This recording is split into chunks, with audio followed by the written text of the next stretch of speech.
unanikwepa kama hivyo? Mbona zamani haukuwa hivyo? Nina shida gani mimi mpaka unanikimbia? Mimi ni mwanamke na kiu pia. Usinifanyie hivyo, naumia. Naomba unielewe. Mimi nachoka sana na huduma. Na kesho na huduma kubwa sana kuhudumia watu. Naomba utambue kusudi la Mungu ndani yangu ni kubwa sana kuliko hayo unayofikiria wewe. Na naomba utambue nafasi yangu. Watu wengi wananitegemea sana.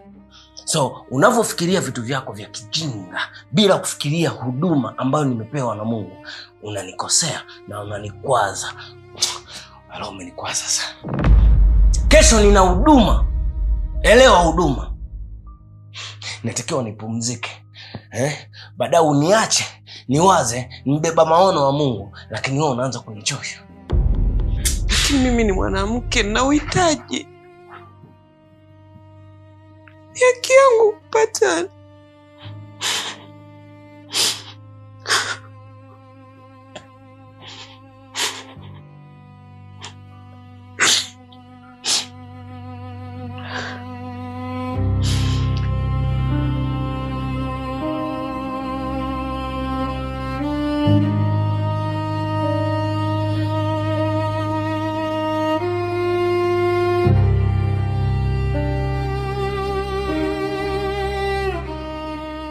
Esther,